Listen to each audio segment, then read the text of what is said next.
2005 മൻമോഹൻ സിംഗ് പ്രധാനമന്ത്രിയായിരിക്കെ പാസാക്കിയൊരു നിയമമാണ് ഈ വിവരാവകാശ നിയമം. ഇന്ത്യ സ്വതന്ത്രമായതിനു ശേഷം നമ്മുടെ പാർലമെൻറ്റ് പാസാക്കിയിട്ടുള്ള നിയമങ്ങളിൽ വച്ച് ഏറ്റവും അർത്ഥവത്തും ഏറ്റവും ജനോപകാരപ്രദവുമായ ഒരു നിയമമെന്നാണ് വിവരാവകാശ നിയമത്തെപ്പറ്റി പറയാറുള്ളത്. അറിയാനുള്ള മനുഷ്യൻ്റെ അവകാശം അത് സംരക്ഷിക്കുന്ന ഒരു നിയമം. ഇങ്ങനൊരു നിയമം വന്നപ്പോൾ അന്നത്തെ സുപ്രീം കോടതി ചീഫ് ജസ്റ്റിസ്, അതെനിക്ക് തോന്നുന്നു അന്ന് കേരളീയനായ നമ്മുടെ കടുത്തിരുത്തിക്കാരൻ, അദ്ദേഹമാണ് ചീഫ് ജസ്റ്റിസ് ആയിട്ടിരുന്നത്. അവർ പ്രധാനമന്ത്രിയോട് പറഞ്ഞു, കോടതികളെ ഇതിൻ്റെ പരിധിയിൽ നിന്ന് ഒഴിവാക്കണം.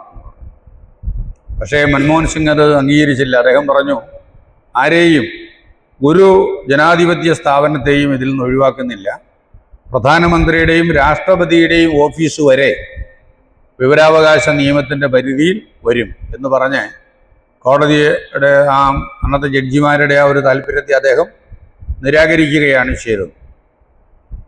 അതുകൊണ്ടാകാം പിൽക്കാലത്ത് പല നിയമങ്ങളിലൂടെ വിവരാവകാശ നിയമത്തെ വളരെ ദുർബലമാക്കാൻ ഇന്ത്യയിൽ ശ്രമിച്ചത് ഗവൺമെൻറ്റുകളല്ല, സുപ്രീം കോടതിയായിരുന്നു. അതിലെ ഒരു പ്രധാന കാര്യം ഞാൻ എപ്പോഴും ഓർമ്മിക്കുന്നു. ഈ വിവരാവകാശ നിയമം ബാധകമാകുന്നത് ഒരു സ്ഥാപനത്തിൻ്റെ നടത്തിപ്പിന് സബ്സ്റ്റാൻഷ്യൽ ഫൈനാൻസിങ് ഗവൺമെൻറ്റിൽ നിന്ന് ഉണ്ടാകുമ്പോഴാണ്. എന്ന് പറഞ്ഞാൽ ജനങ്ങൾ നൽകുന്ന നികുതി പണം കൊണ്ട് പ്രവർത്തിക്കുന്ന സ്ഥാപനങ്ങളെല്ലാം ഈ നിയമത്തിൻ്റെ പരിധിയിൽ വരും എന്നാണ്. പക്ഷേ ഞാനവിടെ കമ്മീഷനായിരിക്കുന്ന ആ കാലഘട്ടത്തിൽ തന്നെ നമ്മുടെ കേരളീയനായ KS രാധാകൃഷ്ണൻ സുപ്രീം കോടതിയിൽ ജസ്റ്റിസായിട്ടിരിക്കെ അദ്ദേഹത്തിൻ്റെ ബെഞ്ചിൽ ഒരു കേസ് ചെയ്യുന്നു. കേരളത്തിൽ നിന്നുള്ള സഹകരണ ബാങ്കുകളെ, സഹകരണ സ്ഥാപനങ്ങളെ വിവരാവകാശ നിയമത്തിൻ്റെ പരിധിയിൽ നിന്ന് ഒഴിവാക്കണം എന്നാവശ്യപ്പെട്ടുകൊണ്ട്. അപ്പോൾ സാധാരണഗതിയിൽ ആരും വിചാരിക്കില്ല ഈ സഹകരണ സ്ഥാപനങ്ങൾ പോലുള്ള സഹകരണ സൊസൈറ്റികളും ബാങ്കുകളും അവയൊക്കെ ഇതിൻ്റെ പരിധിയിൽ നിന്ന് ഒഴിവാക്കും എന്ന. കാരണം കേരളത്തിലെ ഏറ്റവും കൂടുതൽ അഴിമതി നടക്കുന്ന സ്ഥാപനങ്ങളിലൊന്ന് നമ്മുടെ സഹകരണ സ്ഥാപനങ്ങളാണ്. അപ്പോൾ അത്തരം സ്ഥാപനങ്ങളിൽ എന്ത് നടക്കുന്നു എന്നുള്ളത് അറിയാൻ ജനങ്ങൾക്ക് അവകാശമുണ്ട് എന്നത് അംഗീകരിക്കാതിരിക്കുക. അതിന് കാരണം പറയുന്ന ഇതാണ്, അതിൻ്റെ നടത്തിപ്പിന് ഗവൺമെൻറ്റിൻ്റെ ഗണനീയമായ ഒരു പങ്ക് ഇല്ല. കാരണം അത് മിക്കവാറും സൊസൈറ്റികളൊക്കെ സ്വന്തം ഫണ്ട് കൊണ്ടാണ് നടന്നു പോകുന്നത്. ഗവൺമെൻറ്റിൻ്റെ ഓഹരി വളരെ ചെറിയ ഒരു തുക മാത്രമായിരിക്കും. അതുകൊണ്ട് നിയമപരമായി നോക്കുമ്പോൾ വിവരാവകാശ നിയമത്തിൻ്റെ പരിധിയിൽ ഈ സ്ഥാപനങ്ങൾ വരില്ല എന്നാണ് KS രാധാകൃഷ്ണൻ അന്ന് വിധിച്ചത്. അതോടുകൂടി നമ്മുടെ സഹകരണ സ്ഥാപനങ്ങളെല്ലാം അതിന് വെളിയിലായി. അപ്പോൾ എന്തെങ്കിലും ഒരു സഹകരണ സംഘത്തെ സംബന്ധിച്ചൊരു വിവരം അറിയണം എന്നുണ്ടെങ്കിൽ സഹകരണ വകുപ്പിലേക്ക് അപേക്ഷ കൊടുക്കണം എന്നാണ്.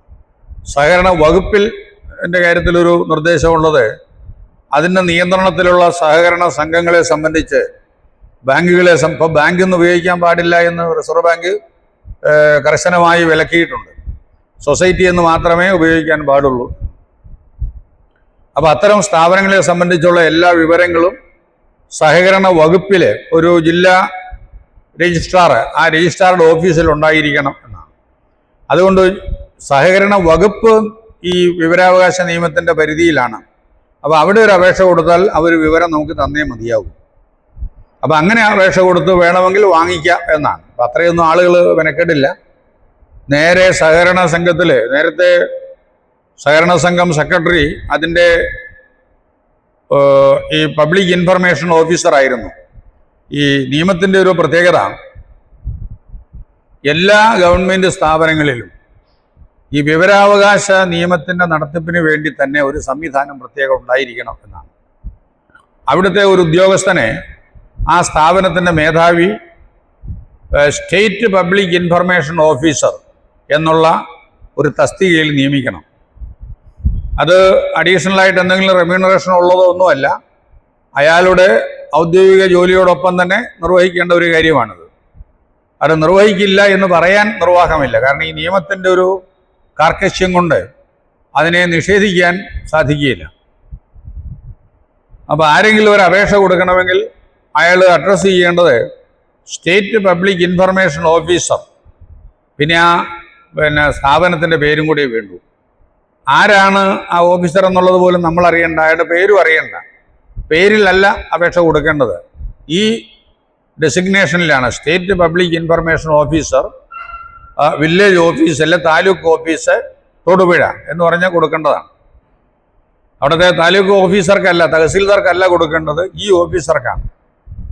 അപ്പം ഇങ്ങനെ ഒരു അപേക്ഷ നമ്മൾ കൊടുത്താൽ ആ അപേക്ഷ കൊടുക്കുമ്പോൾ അതിന് അപേക്ഷാ ഫീസില്ലേ ഇത് ചോദിക്കാം. ഉണ്ട്, 10 രൂപ ഫീസുണ്ട്.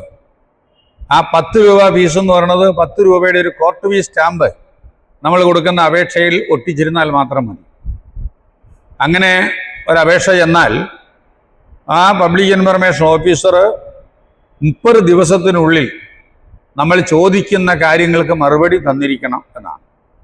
അത് വളരെ കർക്കശമാണ്. 30 ദിവസം കഴിഞ്ഞാൽ അതിൽ വീഴ്ച വരുത്തി എന്നാണ്. അങ്ങനെ വീഴ്ച വരുത്തിയാൽ ഇത് കൊടുക്കാൻ താമസിക്കുന്ന ഓരോ ദിവസത്തിനും 250 രൂപ വീതം ആ ഉദ്യോഗസ്ഥൻ പിഴ അടയ്ക്കേണ്ടി വരും.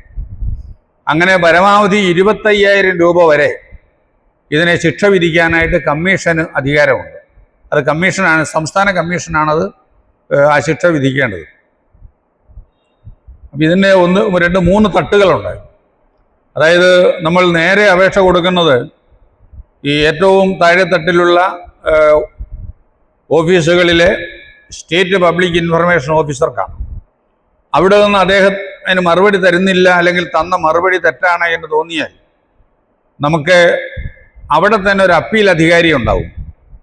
ആ അപ്പീൽ അധികാരി എന്ന് പറയുന്നത് താലൂക്ക് ഓഫീസിലാണെങ്കിൽ അവിടുത്തെ സൂപ്രണ്ടോ വല്ലോ ആയിരിക്കും ഈ പബ്ലിക് ഇൻഫർമേഷൻ ഓഫീസർ. അപ്പീൽ അധികാരി തഹസീൽദാർ തന്നെയായിരിക്കും. അപ്പം നമുക്ക് തഹസീൽദാർക്ക് അപ്പീൽ കൊടുക്കാം.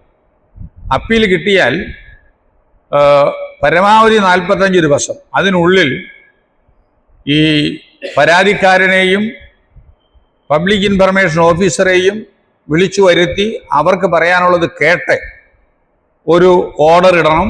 പിന്നെ അപ്പീൽ അധികാരി എന്താണ് ഓർഡർ ഇടേണ്ടതെന്ന് ചോദിച്ചാൽ, ഈ വിവരം കൊടുക്കുന്നതിന് പബ്ലിക് ഇൻഫർമേഷൻ ഓഫീസർക്ക് അദ്ദേഹം നിർദ്ദേശം കൊടുക്കുകയാണ്. അതാണ് അപ്പീൽ അധികാരി ചെയ്യുന്നത്. അപ്പോൾ ഈ അപ്പീൽ അധികാരിയും കൂടി അത് പറയുമ്പോൾ ഇയാൾക്ക് ആ വിവരം തരാതിരിക്കാൻ നിർവാഹമില്ല. രസകരമായൊരു കാര്യം, ഈ നിയമമൊക്കെ നിലവിൽ വന്നു കഴിഞ്ഞിട്ടും എങ്ങനെ ഒരു വിവരം കൊടുക്കാതിരിക്കാമെന്നാണ് സാധാരണ ഉദ്യോഗസ്ഥന്മാർ ആലോചിക്കുന്നത് എന്നാണ്. ഇത്രയും കർക്കശമായ ഒരു നിയമം വന്നിട്ടും എങ്ങനെ ഇങ്ങനെ ഈ ഓഫീസുകളിലെ വിവരമൊക്കെ നിങ്ങളെന്തിനാ അന്വേഷിക്കുന്നത് എന്നല്ലേ സാധാരണ ആളുകൾ ചെല്ലുമ്പോൾ ഉദ്യോഗസ്ഥന്മാർ ചോദിക്കുക. അതൊന്നും നിങ്ങൾ അറിയേണ്ട കാര്യമില്ല, സർക്കാർ കാര്യം മുറ പോലെ നടന്നോളൂ, നിങ്ങളതൊന്നും അന്വേഷിക്കേണ്ട ആവശ്യമില്ല എന്ന് പറഞ്ഞു വിടുകയാണ്.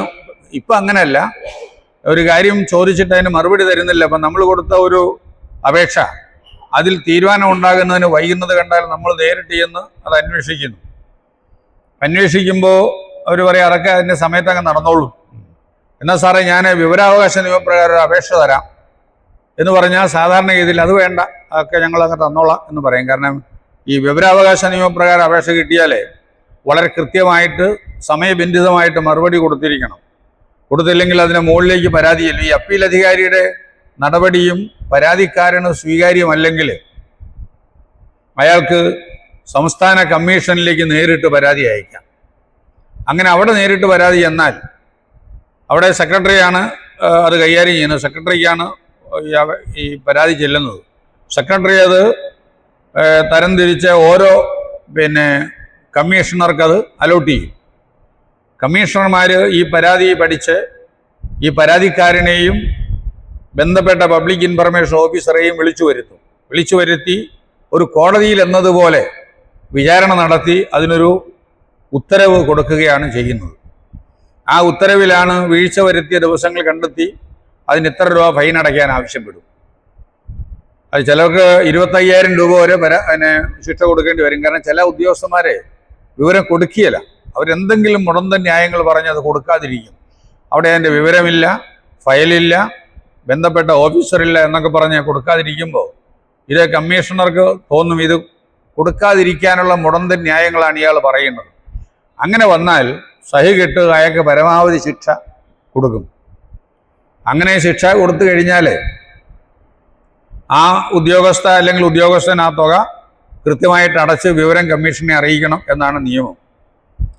ഇതിലൊക്കെ തമാശ, ഇപ്പോൾ പോലീസ് ഓഫീസർക്ക്, പോലീസ് ഉദ്യോഗസ്ഥന്മാർക്കും ഇതിൻ്റെ പിഴ. കാരണം പോലീസ് ഓഫീസിലൊരു കാര്യം അന്വേഷിച്ചാൽ വിവരം കിട്ടിയല്ലോ. അപ്പോൾ ഈ അപേക്ഷ കൊടുത്താലാണ് കുറച്ചെങ്കിലും വിവരം കിട്ടുക. അങ്ങനെയും പലരും ചെയ്യുകയില്ല. അങ്ങനെ വരുമ്പോൾ അവർക്ക് നമ്മൾ ഈ കമ്മീഷൻ ശിക്ഷ കൊടുത്തെന്ന് വരും. അവിടെയാണ് അതിൻ്റെ രസം. അങ്ങനെ കമ്മീഷൻ ശിക്ഷ കൊടുത്താൽ എന്താണ് അവർ ചെയ്യുക? സാധാരണ അടുത്ത് ചെല്ലുന്ന ഒരു പരാതിക്കാരനെ പിടികൂടും. ഇതാടാ ഒരു 15,000 രൂപ ഫൈൻ വന്നിട്ടുണ്ട്, നീ ഇതുകൊണ്ട് അടച്ചാൽ രസീത് കൊണ്ടുപോവാ എന്ന് പറയും. അപ്പോൾ പൊതുജനങ്ങൾക്ക് തന്നെ പിന്നെയും അതിൻ്റെ ശിക്ഷ വരുന്നു എന്ന് പറഞ്ഞ മട്ടിലാണ്. പല ഓഫീസുകളിലും അങ്ങനെയുണ്ട്. ഈ അഴിമതിയൊക്കെ നിലവിലുള്ള ഓഫീസുകളിൽ ഇങ്ങനെ ചെല്ലുന്ന ശിക്ഷ അവിടെ ചെല്ലുന്ന പരാതിക്കാരെ കൊണ്ട് തന്നെ വഹിപ്പിക്കുകയാണ് ഉദ്യോഗസ്ഥന്മാർ ചെയ്യാറുള്ളത്. അതൊക്കെ എല്ലാവർക്കും അറിയാം. പക്ഷെ അങ്ങനെയെങ്കിലും ഒന്ന് ചെയ്യാനുള്ള ഒരു സാധ്യത ഉണ്ടാകുന്നു എന്നതാണ് ഈ നിയമത്തിൻ്റെ പ്രത്യേകത. പിന്നീട് ഇവിടെ ഉണ്ടായിട്ടുള്ള ഒരു നിയമത്തിനും ഇതുപോലെ ബന്ധപ്പെട്ട ഉദ്യോഗസ്ഥന്മാരെ ശിക്ഷിക്കാനുള്ള ഒരു വകുപ്പില്ല എന്നതാണ്. ആകെ ഈ വിവരാവകാശ നിയമത്തിന് മാത്രമേ ഈ വീഴ്ച വരുത്തുന്ന ഉദ്യോഗസ്ഥർക്കെതിരെ നടപടി സ്വീകരിക്കാനുള്ള ഒരു അധികാരമുള്ളൂ. അതുകൊണ്ട് തന്നെ പൊതുവെ ഉദ്യോഗസ്ഥന്മാരെ വിവരാവകാശ നിയമപ്രകാരം പ്രവർത്തിക്കാനൊക്കെ ഒന്ന് തയ്യാറാകും. പിന്നെ ഒരു കാര്യം, ഈ വിവരാവകാശ നിയമപ്രകാരം പലരും അപേക്ഷ കൊടുത്ത് വിവരം ശേഖരിക്കുന്നത് അവിടം കൊണ്ട് പ്രശ്നം തീരുമെന്ന് കരുതിയിട്ടല്ല, മറിച്ച് അത് ഉപയോഗിച്ച് കോടതിയിലോ മറ്റോ ഒക്കെ പോകാം. കോടതിയിൽ പോകണമെങ്കിൽ കൃത്യമായ രേഖ വേണം. ആ രേഖ വേണമെങ്കിൽ ഇതുപോലെയുള്ള സ്ഥാപനങ്ങളിൽ നിന്ന് വേണം കിട്ടാൻ. അത് കിട്ടണമെങ്കിൽ ഇതുപോലെയുള്ള ഒരു നിയമത്തിൻ്റെ പിൻബലത്തിൽ അപേക്ഷ കൊടുത്ത് മേടിക്കാൻ ഒക്കൂ. അല്ലാതെ ചുമ്മാ ചെന്ന് ചോദിച്ചാലൊന്നും ആരും ബന്ധപ്പെട്ട രേഖകളൊന്നും ആരും തരില്ല. അത് അവിടെ മാത്രമല്ല, ഇത് അവിടെ ഇല്ല എന്നൊന്നും അങ്ങനെ എളുപ്പത്തിൽ പറയാനൊക്കില്ല. അതിനും പ്രത്യേക നിയമത്തിൽ പറഞ്ഞിട്ടുണ്ട്. ഓരോ ഓഫീസിലും ഉള്ള വിവരങ്ങളെ കാറ്റലോഗ്ഡ് ആൻഡ് ഇൻഡെക്സ്ഡ് മാനർ ആ രീതിയിൽ സൂക്ഷിക്കണമെന്നാണ്. അതായത് തരംതിരിച്ചും സൂചിക തയ്യാറാക്കിയും അത് സൂക്ഷിക്കണം. അപ്പോൾ ഒരു അപേക്ഷ എന്നാൽ അപ്പം തന്നെ എടുക്കത്തക്ക വിധത്തിൽ അത് സൂക്ഷിച്ചു വെക്കണം എന്നാണ്. അങ്ങനെയൊക്കെ നിയമമുണ്ട്. പക്ഷേ അത്തരത്തിൽ പല ഓഫീസുകളിൽ ഇപ്പോഴും പ്രവർത്തിക്കുന്നുണ്ട് എന്ന് തോന്നുന്നില്ല. കാരണം ഉദ്യോഗസ്ഥന്മാരൊന്നും അങ്ങനെ നിയമം പാലിക്കുന്നതിൽ താല്പര്യമുള്ളവരല്ലല്ലോ. അവരതെങ്ങനെ പാലിക്കാതിരിക്കാം എന്ന് നോക്കുന്ന ഇതിലാണ് താല്പര്യം കൂടുതൽ കാണിക്കാറുള്ളത്. അപ്പോൾ ഒരു കാര്യം കൂടെ ഉള്ളത്, നിങ്ങളൊരു ഓഫീസിൽ ചെന്നാൽ ശ്രദ്ധിക്കാവുന്ന ഒരു കാര്യം, ആ ഓഫീസിൻ്റെ ഫ്രണ്ടിൽ പൊതുജനങ്ങളൊക്കെ വളരെ കൃത്യമായി കാണത്തക്ക വിധത്തിൽ അവിടെയുള്ള special public information officer state public information ഓഫീസറുടെ ഡെസിഗ്നേഷനും പേരും ഫോൺ നമ്പരും എല്ലാം എഴുതി പ്രദർശിപ്പിച്ചിരിക്കണം എന്നുണ്ട്. അതിൻ്റെ അപ്പലേറ്റ് അതോറിറ്റിയുടെ പേര് വിവരവും അവിടെ എഴുതി പ്രദർശിപ്പിക്കണം. അതും പോരാ, അത് കഴിഞ്ഞിട്ട് വിവരാവകാശ കമ്മീഷൻ്റെ കൃത്യമായ അഡ്രസ്സും കോണ്ടാക്ട് നമ്പരും ഒക്കെ അവിടെ എഴുതി പ്രദർശിപ്പിച്ചിരിക്കണമെന്നാണ് നിയമം. ഇത് ഞാൻ തന്നെ പോയ പല ഓഫീസുകളിൽ ഞാൻ അന്വേഷിച്ചിട്ടുണ്ട്. അവിടെയൊന്നും ആരും അങ്ങനെ വെക്കാൻ താല്പര്യം കാണിക്കുന്നില്ല. അതൊക്കെ വെച്ചാൽ പിന്നെ പ്രശ്നമല്ലേ. അതനുസരിച്ച് കൃത്യമായിട്ട് അപേക്ഷകൾ കൊണ്ട് ആളുകൾ വരും. അപ്പോൾ അത് ഒഴിവാക്കാനായിട്ട് ഇത് എഴുതി പ്രദർശിപ്പിക്കാതിരിക്കുക. പക്ഷേ അങ്ങനെയുള്ള ഓഫീസുകളെ ശിക്ഷിക്കാനുള്ള അധികാരവും ഈ കമ്മീഷനുണ്ട്. സംസ്ഥാന കമ്മീഷൻ അതിനുള്ള ഒരു അധികാരമുണ്ട്. അതിൻ്റെ ബന്ധപ്പെട്ട പബ്ലിക് ഇൻഫർമേഷൻ ഓഫീസറെ വിളിച്ച് അയാളെ ശാസിക്കുകയും അയാളോട് ഇത് കൃത്യമായി പാലിക്കാൻ ഓർഡർ കൊടുക്കുകയൊക്കെ ചെയ്യാൻ കമ്മീഷൻ അധികാരമുണ്ട്. അങ്ങനെയൊക്കെ കുറേയെല്ലാം അതൊക്കെ നടന്നു പോകുന്നുണ്ട്. അല്ലെങ്കിൽ ഈ പഞ്ചായത്ത് ഓഫീസുകളിലോ വില്ലേജ് ഓഫീസുകളിലോ താലൂക്ക് ഓഫീസുകളിലോ ഒക്കെ ചെന്നാൽ നമ്മുടെ സാധാരണ ആൾക്കാർക്ക് ഒരിക്കലും അവിടെ നിന്നുള്ള അവർക്ക് ആവശ്യമുള്ള വിവരങ്ങളൊന്നും കിട്ടുമായിരുന്നില്ല.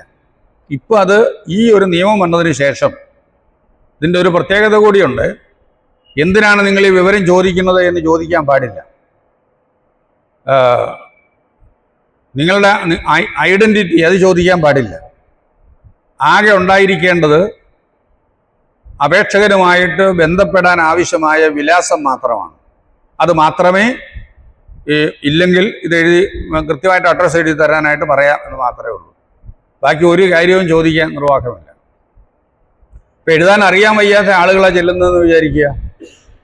അങ്ങനെ ഉള്ള ആളുകൾ വന്നാൽ ഒരു കടലാസിൽ അയാൾക്ക് ചോദിക്കാനുള്ള വിവരം ഈ പബ്ലിക് ഇൻഫർമേഷൻ ഓഫീസറോ അല്ലെ അവിടെ ബന്ധപ്പെട്ട ഏതെങ്കിലും ഉദ്യോഗസ്ഥനോ കടലാസിൽ രേഖപ്പെടുത്തി അയാളെ സഹായിക്കണം എന്നാണ് വ്യവസ്ഥ. അങ്ങനെ സാറേ എനിക്കിത് എഴുതാൻ അറിയത്തില്ല, ഒന്ന് എഴുതിയെങ്കിൽ തന്നേരെ എന്ന് പറയാനുള്ള അവകാശവും ഈ അപേക്ഷകനുണ്ട്. നിരക്ഷരനായ ഒരു അപേക്ഷകനെ സംബന്ധിച്ച് അങ്ങനെയല്ലേ പറ്റൂ. അയാൾക്ക് പറയാനറിയാൻ കാര്യങ്ങൾ, അത് പറയുന്നത് രേഖപ്പെടുത്തി അയാളെ സഹായിക്കണം ഈ പബ്ലിക് ഇൻഫർമേഷൻ ഓഫീസർ എന്ന് പറയുന്ന ഈ നിയമം നടപ്പിലാക്കാൻ ചുമതലപ്പെട്ട ഉദ്യോഗസ്ഥൻ എന്നാണ് വ്യവസ്ഥ. അതെല്ലാം ഒത്തിരി പാലിക്കപ്പെടുന്നുണ്ട്, അതൊരു വലിയ കാര്യമാണ്. അതുപോലെ ഈ 30 ദിവസത്തിനകം മറുപടി തരണം എന്ന് പറഞ്ഞാൽ നിങ്ങൾ ഒരു കാര്യം ചെയ്ത് 2 ആഴ്ച കഴിയുമ്പോൾ വന്നേരെ എന്ന് പറയാൻ പാടില്ല എന്നാണ്. 2 ആഴ്ച കഴിയുമ്പോൾ വന്നേരെന്ന് പറഞ്ഞാൽ അത് ഈ പബ്ലിക് ഇൻഫർമേഷൻ ഓഫീസറുടെ ഭാഗത്തു നിന്നുള്ളൊരു വീഴ്ചയായിട്ടാണ് കണക്കാക്കപ്പെടുക. അതും ഈ പരാതിക്കാരന് പരാതിയായിട്ട് എഴുതി അറിയിക്കാം കമ്മീഷന്. മറിച്ച് എനിക്ക് തപാലിൽ ഇതിൻ്റെ മറുപടി അയച്ചു തരേണ്ടതാണ് എന്ന് അയാൾക്ക് എഴുതി കൊടുക്കാം. അങ്ങനെ തപാലിൽ ആ മറുപടി കൃത്യമായിട്ട് വരും. അതല്ല ഞാൻ നേരിട്ട് വന്ന് ഇത് വാങ്ങിക്കൊള്ളാം എന്ന് പറഞ്ഞാൽ വേണമെങ്കിൽ അയാൾ വരാൻ കാത്തിരിക്കാം, വരുമ്പോൾ കൊടുത്താൽ മതിയാവും. അതല്ല ഞാൻ എൻ്റെ ഒരു പ്രതിനിധിയെ അയച്ചോളാം എന്നാണ് പറയുന്നതെങ്കിൽ അങ്ങനെയും വേണം.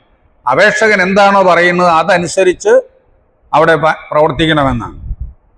അപ്പോൾ അവിടെ ഈ ജനാധിപത്യത്തിലെ സുതാര്യത, പിന്നെ ജനങ്ങളുടെ ആധിപത്യം എന്ന് പറയുന്ന ആ ഒരു സങ്കല്പം, അതൊക്കെ യാഥാർത്ഥ്യമാകുന്നത് ഈ നിയമത്തിൻ്റെ തലത്തിലാണ് കുറേയെങ്കിലും. കാരണം ഇവിടെ ഈ അപേക്ഷകനായിട്ട് വരുന്ന ആളാണ് അവിടുത്തെ ഏറ്റവും പ്രധാന വ്യക്തി. അയാളെ ആക്ഷേപിക്കാൻ പാടില്ല, അയാളെ അപമാനിക്കാൻ പാടില്ല, അയാളെ അവഗണിക്കാൻ പാടില്ല, മടക്കി അയക്കാൻ പാടില്ല. അയാളെ കൃത്യമായി കേട്ട് അയാൾ പറയുന്നത് എന്തൊക്കെയാണോ അത് മനസ്സിലാക്കി അയാളെ സഹായിക്കുക എന്നുള്ളതാണ് ഉദ്യോഗസ്ഥന്മാരുടെ ചുമതല. അപ്പം ഈ അപേക്ഷകൻ അവിടെ ഒരു പ്രധാന വ്യക്തിയാണ്, അല്ലാതെ അവിടെ ചെന്ന് ഈ ഒരു ദാസനെ പോലെ നിൽക്കേണ്ട ആളല്ല എന്നുള്ളതാണ്. അത് ആ നിയമം അങ്ങനെയാണ് പറഞ്ഞിരിക്കുന്നത്. വളരെ അധികാരത്തോടു കൂടി തന്നെ ഈ അപേക്ഷകൻ അവിടെ കയറി ചെല്ലാവുന്നതാണ്. എന്തിനാണ് നിങ്ങൾ വന്നത് എന്നൊന്നും അവർക്ക് ചോദിക്കാനൊക്കില്ല. ഞാനിങ്ങനെ ഒരു അപേക്ഷ തരാൻ വന്നതാണ് എന്ന് പറഞ്ഞാൽ അത് എഴുന്നേറ്റ് നിന്ന് 2 കൈ നീട്ടി വാങ്ങിച്ച് രജിസ്റ്ററിൽ രേഖപ്പെടുത്തുക എന്നുള്ളതാണ് അവിടെ ചെയ്യേണ്ടത്. അപ്പം ഇങ്ങനെ ഈ വിവരം ഒരു ഓഫീസിൽ ഒരാളുടെ കയ്യിൽ എല്ലാ വിവരവും കാണണമെന്നില്ല. അതേപ്പറ്റിയും ഈ നിയമം സംസാരിക്കുന്നുണ്ട്. നിയമം പറയുന്നത് അങ്ങനെ ഏതൊരു ഉദ്യോഗസ്ഥൻ്റെ കയ്യിലാണോ, ഏതൊരു ആളുടെ കയ്യിലാണോ ഈ മറുപടി കൊടുക്കാനുള്ള വിവരമുള്ളത്, ആ ആളോട് ആ വിവരം തരാനായിട്ട് പബ്ലിക് ഇൻഫർമേഷൻ ഓഫീസർക്ക് ആവശ്യപ്പെടാം. അത് കളക്ടറായാലും തഹസീൽദാരായാലും ഏത് ഉന്നത ഉദ്യോഗസ്ഥനായാലും അങ്ങോട്ട് രേഖാമൂലമോ അല്ലാതെയോ ഇതുപോലൊരു അപേക്ഷ വന്നിട്ടുണ്ട്, സാർ അതിൻ്റെ വിവരങ്ങൾ തരണം എന്നാവശ്യപ്പെടാം. ഇതിൻ്റെ വിവരം കൊടുക്കാവോ ഇല്ലയോ എന്ന് ചോദിക്കാൻ പാടില്ല എന്നുണ്ട്. മേലധികാരിയുടെ അനുവാദം വേണ്ട മറുപടി കൊടുക്കാൻ. ഫയലെഴുതി മേലധികാരിക്ക് സമർപ്പിക്കേണ്ട കാര്യവുമില്ല. അതെല്ലാം ഈ ഉദ്യോഗസ്ഥന് തന്നെ ചെയ്യാവുന്നതാണ്. വിവരം കൊടുക്കണോ വേണ്ടിയോ എന്ന് തീരുമാനിക്കാനുള്ള അധികാരം അയാൾക്കുണ്ട്. പിന്നെ ഇതിനകത്തുള്ളത് കൊടുക്കാൻ പാടില്ലാത്ത ചില വിവരങ്ങളുണ്ടാകും. അത് നേരത്തെ തന്നെ ഈ നിയമം കൊണ്ടുവന്നപ്പോൾ തന്നെ അതിൽ ഒഴിവാക്കിയിട്ടുണ്ട്. നമ്മുടെ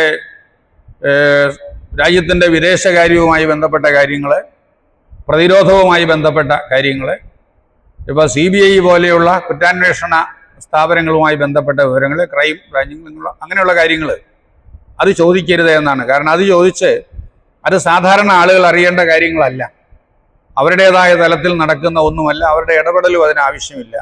അതുകൊണ്ട് അത്തരം സ്ഥാപനങ്ങളെ ഒഴിവാക്കിയിട്ടുണ്ട്. അതുപോലെ ഈ ഒരു പോലീസ് സ്റ്റേഷനിൽ ചെന്നിട്ട് എന്തിനാണ് എന്നെ അറസ്റ്റ് ചെയ്തത് എന്ന് രേഖാമൂലം ഒരു പ്രതിക്ക് അങ്ങോട്ട് ചോദിക്കാം. അത് എന്തിനാണ് അറസ്റ്റ് ചെയ്തതെന്ന് കൃത്യമായിട്ട് എഴുതി ആ പോലീസ് സ്റ്റേഷനിൽ നിന്ന് ഇയാളെ അറിയിച്ചിരിക്കണം. 30 ദിവസത്തിനകം കൊടുക്കണമെന്നാണ് പറഞ്ഞിരിക്കുന്നത്. അതുകൊണ്ട് 31ാമത്തെ ദിവസമാകാം എന്ന് വിചാരിക്കാൻ നിർവാഹമില്ല. ഉദ്യോഗസ്ഥന്മാർ പലപ്പോഴും ഇതിൽ സംശയം ചോദിക്കും. ഈ 30 ദിവസം എന്ന് പറയുന്നത് 30ാമത്തെ ദിവസം കൊടുത്താൽ മതിയോ, അല്ലെങ്കിൽ 30 ദിവസത്തിനകം ഈ അപേക്ഷകന് കിട്ടിയിരിക്കണം എന്നാണോ ചോദിക്കാറുണ്ട്. അതിന് മറുപടി 30 ദിവസത്തിനകം 30-ാം ദിവസം അപേക്ഷകൻ ഈ മറുപടി കിട്ടിയിരിക്കണം എന്നതാണ്. അല്ല 30-ാം ദിവസം ഓഫീസിൽ നിന്ന് അയക്കാം എന്നല്ല. പിന്നെ ഈ അപേക്ഷയോടൊപ്പം നമുക്ക് ചില രേഖകൾ വേണമെങ്കിൽ അതിൻ്റെ പകർപ്പ് തരണം എന്ന വ്യവസ്ഥയുണ്ട്.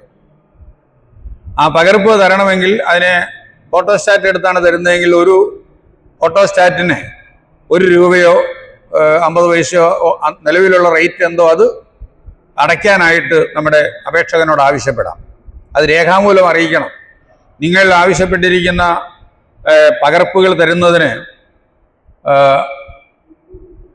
50 രൂപയുടെ ചിലവ് വരും. നിങ്ങൾ ആ 50 രൂപ ട്രഷറിയിലെ ഇന്ന അക്കൗണ്ടിൽ അടച്ച് അതിൻ്റെ രസീത് ഇവിടെ, ആ അക്കൗണ്ട് നമ്പരും ഒക്കെ കൊടുക്കണം, ആ രസീത് ഇവിടെ ഹാജരാക്കണം എന്നാവശ്യപ്പെടാം. അങ്ങനെ ആവശ്യപ്പെട്ടാൽ എന്നാണോ ഇയാളോട് ഈ ഫീസ് അടച്ച് രസീത് ഹാജരാക്കാൻ ആവശ്യപ്പെട്ടത് അന്ന് മുതൽ അയാൾ ഇത് ഹാജരാക്കുന്നത് വരെയുള്ള ദിവസം, ചിലപ്പോൾ അതിനൊരു 8-10 ദിവസമൊക്കെ വന്നെന്ന് വരും. അങ്ങനെ 10 ദിവസം എടുത്താൽ ഈ വിവരം കൊടുക്കേണ്ട 30 ദിവസം എന്നുള്ളത് 40 ദിവസമായിട്ട് കണക്കാക്കാം. 10 ദിവസം കൂടെ പ്ലസ് ആയിട്ട് എടുക്കാം എന്നാണ്.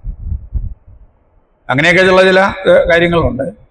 പിന്നെ മറുപടി അയക്കുന്നതിന് തപാൽ ചെലവ് 50 രൂപയിൽ കൂടുതൽ തപാൽ ചെലവ് വരുന്നുണ്ടെങ്കിൽ ആ തപാൽ ചെലവ് അടയ്ക്കാനായിട്ട് അപേക്ഷകനോട് ആവശ്യപ്പെടാം. അതിൽ താഴെയാണെങ്കിൽ സൗജന്യമായിട്ട് തന്നെ കൊടുക്കേണ്ടതാണ്. അതുപോലെ 30 ദിവസം കഴിഞ്ഞു പോയാൽ പിന്നെ കൊടുക്കുന്ന പകർപ്പുകൾക്കായാലും ഒന്നിനും പൈസ വാങ്ങിക്കാൻ പാടില്ല, അത് ഫ്രീ ആയിട്ട് തന്നെ കൊടുത്തിരിക്കണം. അതുപോലെ ഈ അപേക്ഷാ ഫീസിൻ്റെ കാര്യം പറഞ്ഞപ്പോൾ ഈ ദാരിദ്ര്യരേഖയ്ക്ക് താഴെയുള്ള ആളുകൾ ഫീസ് അടയ്ക്കണ്ട. പക്ഷേ SC/ST-ക്കാർ അടയ്ക്കണം. അവരും BPL വിഭാഗത്തിലാണ് വരുന്നതെങ്കിൽ അടയ്ക്കണ്ട, ആ സർട്ടിഫിക്കറ്റ് കാണിച്ചാൽ മതിയാകും. 10 രൂപ അങ്ങനെ ഒഴിവാക്കി എടുക്കാം. അപ്പോൾ അത്ര എന്ന് പറഞ്ഞാൽ ഏതാണ്ട് ഒരു സൗജന്യമായിട്ടാണ് ഗവൺമെൻറ് ഇത് ജനങ്ങൾക്ക് ഇതിൻ്റെ ആനുകൂല്യങ്ങൾ കൊടുക്കാനുള്ള വ്യവസ്ഥ ചെയ്തിരിക്കുന്നത് എന്നാണ് സൂചിപ്പിക്കുന്നത്. അപ്പം ഇങ്ങനെ ഇവിടെ ഒരു കാര്യം കൂടെ ഉണ്ട്. എന്തെങ്കിലും മറുപടി കൊടുത്താൽ മതി എന്ന് പറയാനൊക്കില്ല. മറുപടി വളരെ കൃത്യമായിട്ട് തന്നെ കൊടുക്കണം.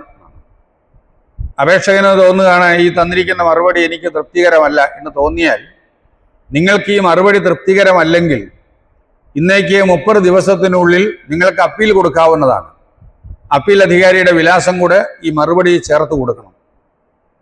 അങ്ങനെ കൊടുക്കാവുന്നതാണ് എന്ന് പറഞ്ഞാണ് മറുപടി കൊടുക്കുന്നത്. അതുപോലെ കൊടുത്തിരിക്കുന്ന മറുപടി തെറ്റായിട്ടുള്ളതാണെങ്കിൽ അത് ശിക്ഷാർഹമാണ്. ഭാഗികമായിട്ട് ഉള്ളെങ്കിൽ എന്തുകൊണ്ടാണ് ഭാഗികമായിട്ട് ചോദിച്ച മുഴുവൻ വിവരങ്ങളും തരാത്തത് എന്നുള്ളതിൻ്റെ കാരണം അറിയിച്ചിരിക്കണം. അപ്പോൾ തെറ്റിദ്ധരിപ്പിക്കുന്നതോ ഭാഗികമായിട്ടുള്ളതോ തെറ്റായിട്ടുള്ളതോ ആയ മറുപടികൾ കൊടുത്താൽ അത് കമ്മീഷൻ വിസ്തരിക്കുന്ന സമയത്ത് കുറ്റകരമായി കാണുകയും അതിനും ശിക്ഷ വിധിക്കുകയും ചെയ്യും. അപ്പോൾ ചിലരൊന്നും ഈ ഫൈൻ കൊണ്ടൊന്നും ഒതുങ്ങിയല്ല. ചില ഉദ്യോഗസ്ഥന്മാരെ മല്ല് പിടിക്കോ 25,000 രൂപയിലേ ഉള്ളൂ, അതൊക്കെ പോട്ടെ എന്ന് കരുതും. അങ്ങനെ ശാഠ്യം പിടിക്കുന്ന ആളുകൾക്ക് അവരുടെ പേരിൽ ഡിപ്പാർട്ട്മെൻ്റൽ ആക്ഷൻ എടുക്കാനായിട്ട് കമ്മീഷന് ശുപാർശ ചെയ്യാം. കമ്മീഷൻ അങ്ങനെ ശുപാർശ ചെയ്താൽ അത് നിശ്ചിത ഡേറ്റിനകം ആ നടപടി എടുത്ത് കമ്മീഷനെ വിവരം അറിയിക്കണം എന്നാണ് വ്യവസ്ഥ. ഇല്ലെങ്കിൽ ആരാണോ നടപടി എടുക്കേണ്ടത് ആ ആൾ കുറ്റക്കാരനായിട്ട് വരുന്ന ഒരു സാഹചര്യമുണ്ട്. ഈ ആൾ കുറ്റക്കാരനായിട്ട് വരുന്നു എന്ന് പറയുന്ന പോലെ നമ്മൾ ഈ ഒരു ഓഫീസിൽ ഈ താഴ്ന്ന ഗ്രേഡിലുള്ള ഒരു ഉദ്യോഗസ്ഥനാണ് പബ്ലിക് ഇൻഫർമേഷൻ ഓഫീസറെങ്കിൽ ഉയർന്ന ഗ്രേഡിലുള്ളവരൊന്നും അയാൾ ചോദിച്ചാലൊന്നും പെട്ടെന്ന് മറുപടി ആ വിവരമൊന്നും കൊടുത്തെന്ന് വരികയില്ല. അങ്ങനെ വിവരം തരാതിരുന്നാൽ ഇന്നയാളുടെ പക്കലാണ് ആ വിവരം ഉള്ളത്, ആ ആൾ തരാത്തത് കൊണ്ട് എനിക്ക് മറുപടി കൊടുക്കാൻ കഴിയുന്നില്ല എന്ന് മറുപടി അപേക്ഷകന് നൽകിയാൽ മതി. അങ്ങനെ ഈ വിവരം തരാതിരിക്കുന്ന ആ ഉദ്യോഗസ്ഥൻ അയാൾ ഡീംഡ് പബ്ലിക് ഇൻഫർമേഷൻ ഓഫീസറായിട്ട് കണക്കാക്കപ്പെടുകയും അയാൾക്ക് തന്നെ അതിൻ്റെ ശിക്ഷ ഉണ്ടാവുകയും ചെയ്യും. അപ്പോൾ ഒരു ഓഫീസിലുള്ള എല്ലാ ഉദ്യോഗസ്ഥരും ഈ വിവരാവകാശ നിയമത്തിൻ്റെ നടത്തിപ്പിൽ പങ്കാളികളായി തീരണം എന്നാണ് നിയമം വിവക്ഷിക്കുന്നത്. അത്തരത്തിൽ അതിന് ഒരു കൂട്ടായ്മ പോലെ പ്രവർത്തിക്കേണ്ടിയിരിക്കുന്നു അവർ. ഇവിടെ ഈ പബ്ലിക് ഇൻഫർമേഷൻ ഓഫീസർക്ക് ഇക്കാര്യത്തിൽ വലിയ അധികാരമുണ്ട് എന്ന് പറഞ്ഞല്ലോ. ഏത് വിവരം കൊടുക്കണം കൊടുക്കണ്ടെന്ന് അയാൾക്ക് തീരുമാനിക്കാം. കൊടുക്കണ്ട എന്ന് തീരുമാനിച്ചാൽ അതിന് കാരണം നീതീകരണം ഉണ്ടായിരിക്കണം. ആ വിവരമൊന്നും അറിയിക്കണ്ട എന്ന് മുകളിലുള്ളപ്പോൾ കളക്ടറേറ്റിലെ കളക്ടർ തന്നെ പറയുകയാണ് നിങ്ങൾ ആ വിവരമൊന്നും കൊടുക്കണ്ട എന്ന് പറഞ്ഞാൽ പബ്ലിക് ഇൻഫർമേഷൻ ഓഫീസർ ആലോചിക്കുമ്പോൾ അത് കൊടുക്കാതിരിക്കുന്നത് ശരിയല്ലല്ലോ എന്ന് തോന്നിയാൽ അയാൾക്ക് കൊടുക്കാം. അങ്ങനെ വിവരം കൊടുത്തതിൻ്റെ പേരിൽ നിങ്ങൾ എന്തുകൊണ്ട് കൊടുത്തു എന്ന് ചോദിക്കുന്ന ഒരു സാഹചര്യം ഉണ്ടാവില്ല. ഉത്തമ ബോധ്യത്തിൻ്റെ പേരിൽ പബ്ലിക് ഇൻഫർമേഷൻ ഓഫീസർ എടുക്കുന്ന ഈ നടപടിക്ക് നിയമം പ്രത്യേക സംരക്ഷണം ഉറപ്പാക്കിയിട്ടുണ്ട്. നിർദ്ദിഷ്ട വിദ്യാഭ്യാസ യോഗ്യത ഉണ്ടെങ്കിൽ അതില്ലാത്ത ആളിനെ നിയമിച്ചിട്ടുണ്ടോ എന്നറിയണം. ഇതെന്തിനാ ഇങ്ങനെ അറിയണത്? ഇവർക്കൊക്കെ ശമ്പളം കൊടുക്കുന്നത് ജനങ്ങളുടെ നികുതി പണം കൊണ്ടാണ്. അപ്പം ജനങ്ങളുടെ നികുതി പണം കൊണ്ട് ശമ്പളം പറ്റുന്ന ആളുകൾ നിർദ്ദിഷ്ട യോഗ്യതകളൊക്കെ ഉള്ള ആളായിരിക്കണം എന്ന് ഉറപ്പാക്കാൻ ജനങ്ങൾക്ക് അവകാശമുണ്ട് എന്നാണ്. അതുകൊണ്ട് കൃത്യമായ യോഗ്യതയില്ലാത്തവരെ ഒന്നും നിയമിക്കാൻ ഇപ്പോൾ ഇത്തരത്തിൽ സാധിക്കില്ല. നമ്മുടെ സ്കൂളുകൾ, എയ്ഡഡ് സ്കൂളുകളും കോളേജുകളും ഉൾപ്പെടെ ഈ നിയമത്തിൻ്റെ പരിധിയിലാണ്. ഇപ്പം ഈ പണ്ടൊക്കെ ഈ മാനേജ്മെൻറ്റ് ന്യൂനപക്ഷാവകാശത്തിൻ്റെ കാര്യത്തിലൊന്നും ഇവിടെ എക്സംഷൻ ഒന്നുമില്ല. കാരണം ആ അവകാശം ഇതുമായിട്ട് ബന്ധമൊന്നുമില്ല എന്നുള്ളത് കൊണ്ടാണ്. ഇത് നിയമവിരുദ്ധമായി പ്രവർത്തിക്കുന്നുണ്ടോ എന്ന് അറിയാനുള്ള ഒരു സാധ്യതയാണ് തുറന്നു തരുന്നത്. അപ്പം മാനേജ്മെൻ്റ് ആയാലും ശരി, ഒരാളെ നിയമിക്കുമ്പോൾ ഗവൺമെൻറ് അതിന് നിർദ്ദേശിച്ചിരിക്കുന്ന ആ യോഗ്യതകളെല്ലാം ഉള്ള ആളായിരിക്കണം എന്ന് നിർബന്ധം. അതാണ് എന്ന് ഉറപ്പ് വരുത്താൻ ജനങ്ങൾക്ക് അവകാശമുണ്ട്. ഇത്തരത്തിലാണ് ഈ നിയമം ഇങ്ങനെ പ്രാവർത്തികമായിക്കൊണ്ടിരിക്കുന്നത്. പറയാനാണെങ്കിൽ ഇങ്ങനെ ഒത്തിരി കാര്യങ്ങൾ പറയാൻ കാണും. അങ്ങനെ അത്തരം വിശദാംശങ്ങളൊക്കെ പറയുന്നതിനേക്കാൾ നല്ലത് എനിക്ക് തോന്നുന്നു നിങ്ങൾ എന്തെങ്കിലും എന്നോട് ചോദിക്കുകയാണെങ്കിൽ എനിക്കതിനെ മറുപടി പറയുകയാണ് കുറെ കൂടെ എളുപ്പം. അങ്ങനെ അല്ല, ഇതിങ്ങനെ നിയമിങ്ങനെ ഞാൻ വിശദീകരിച്ചുകൊണ്ടിരുന്നത് ബോറായിട്ട് വരും. അതിലും നല്ലത് എന്തെങ്കിലും കാര്യങ്ങളുണ്ട് ഇങ്ങോട്ട് ചോദിച്ചാൽ എനിക്ക് അതിന് മറുപടി പറയുക എന്നുള്ളതാണ്.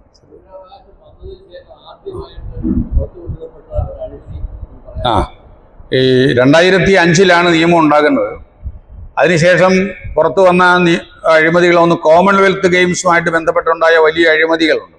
അതെല്ലാം ഈ വിവരാവകാശ നിയമപ്രകാരം കൊടുത്ത അപേക്ഷയുടെ മറുപടി കിട്ടിയിട്ട് അതിൻ്റെ പേരിൽ പുറത്തു വന്നതാണ്. ആ 2G 3G സ്പെക്ട്രം അഴിമതി ഉണ്ടല്ലോ, ആ അഴിമതിയെ സംബന്ധിച്ചുള്ള വിവരങ്ങൾ പുറത്തു വന്നത് ഈ നിയമം ഉണ്ടായിരുന്നത് കൊണ്ടാണ്. ഈ നിയമം ഇല്ലെങ്കിൽ അതൊക്കെ അവിടെ ഫയലുകളിൽ ഉറങ്ങിക്കിടക്കുകയുള്ളൂ, ആരും അറിയുകയില്ല. അത്തരത്തിൽ വലിയ അഴിമതികളൊക്കെ പുറത്തു വരുന്നുണ്ട്.